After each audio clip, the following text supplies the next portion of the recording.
नमस्कार भक्तजनों, आज हम सुनेंगे बुधवार व्रत की विधि और कथा।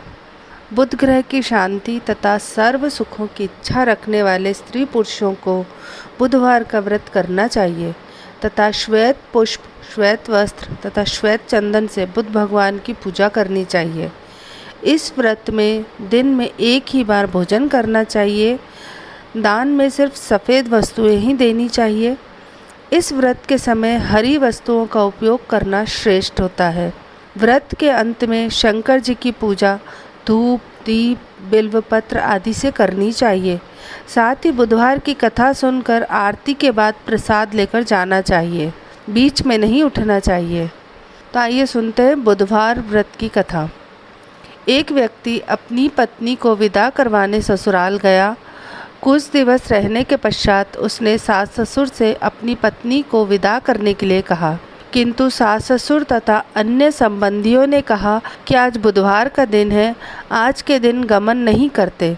वह व्यक्ति नहीं माना और हट करके बुधवार के दिन ही पत्नी को विदा करवाकर अपने नगर को चल पड़ा। राह में उसकी पत्नी को प्यास लगी तो उसने अपने पति से कहा कि मुझे बहुत ज़ोर से प्यास लगी है। वह व्यक्ति लोटा लेकर गाड़ी से उतरकर जल लेने चला गया। जब वह जल लेकर लौटा और अपनी पत्नी के निकट आया तो वह यह देखकर आश्चर्यचकित रह गया कि ठीक उसकी जैसी सूरत तथा वैसी ही वेशभूषा वाला एक व्यक्ति उसकी पत्नी के निकट गाड़ी में बैठा हुआ है। उसने क्रोध में दूसरे व्यक्ति से पूछा कि तू कौन है जो मेरी पत्नी के निकट बैठा है। दूसरा व्यक्ति बोला, यह मेरी पत्नी है, मैं अभी अभी इसे ससुराल से विदा करवा कर ला रहा हूँ। वे दोनों परस्पर झगड़ने लगे।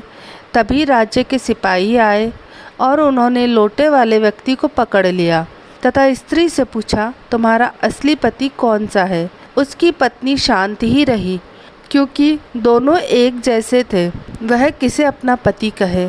वह व्यक्ति ईश्वर से प्रार्थना करता हुआ बोला, हे परमेश्वर, यह क्या लीला है कि सच्चा झूठा बन रहा है।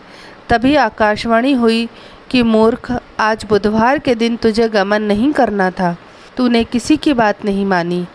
यह लीला बुद्धदेव भगवान की है।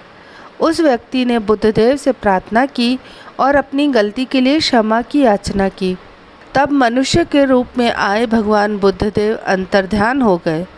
वह व्यक्ति अपनी स्त्री को लेकर घर आया। इसके बाद पति पत्नी बुधवार का व्रत नियम पूर्वक करने लगे। जो व्यक्ति कथा को श्रवण करता है तथा दूसरों को सुनाता है, उसको बुधवार के दिन यात्रा करने का कोई दोष नहीं लगता और सर्व प्रकार के सुखों की प्राप्ति होती है। बोलो बुद्धदेव भगवान की जय। आइए अब हम सुनते हैं विनायक जी की कथा। एक भाई बहन थे। बहन का नियम था कि भाई का मुंह देखकर ही खाना खाती थी। रोज़ उठती, काम करती, भाई का मुंह देखने जाती। रास्ते में खेजड़ी के झाड़ के नीचे विनायक जी की मूर्ति तुलसी माता हरी भरी थी। पथवारी दही दूध में हिंडोले ले रही थी। ऊपर सूरज भगवान तप रहे थे। वो भाई का मुंह देखने जाती और कहती, भगवान मेरे को अमर सुहाग और अमर पीहरवासा देना। ऐसा कहती और आगे जाती।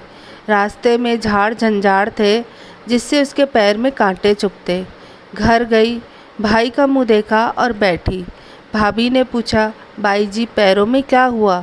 तो ननद बोली, रास्ते में झाड़ के कांटे चुभ गए। ऐसा कहकर वो वापस अपने घर आ गई।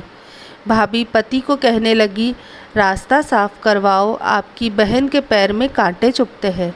भाई ने कुल्हाड़ी लेके रास्ता साफ किया। सारे झाड़ तोड़ दिए जिसमें विनायक जी पथवारी का स्थान उठा दिया। भगवान रुष्ट हो गए और उसे वहीं सोता रख दिया। पत्नी रोने लगी। लोग लोकाचार करके ले जाने लगे तो पत्नी बोली, रुक जाओ, अभी मेरी ननद अपने भाई का मुंह देखने आएगी। उसके नियम है, इसके बिना वो खाना नहीं खाती। लोग बोले, आज और मुंह देख लेगी, कल कैसे देखेगी। पर कुछ बुजुर्ग आदमी कहने लगे, थोड़ी देर और ठहर जाओ, क्या बिगड़ता है। बहन रोज की तरह भाई का मुंह देखने निकली तो सारा रास्ता साफ किया हुआ देखा। तो उसने वापस खेजड़ी की डाली लगाई, 7 कंकर लेके पथवारी बिठाई, तुलसी माता रोपी, पैर पकड़कर सबको बोली, भगवान अमर सुहाग देना, अमर पीहरवासा देना। इतना कह के वो आगे चली। भगवान विचार करने लगे कि अगर इसकी नहीं सुनी तो अपने को कौन मानेगा। भगवान ने उसे आवाज़ दी, बेटी वापस आकर खेजड़ी की 7 पत्तियाँ ले जाकर तेरे भाई के कच्चे दूध में घोलकर छींटे दे देना, वो उठकर बैठा हो जाएगा। बहन ने सुना तो पीछे मुड़कर देखा, वहाँ कोई नहीं था, पर उसने सोचा सुना जैसा कर लेती हूँ।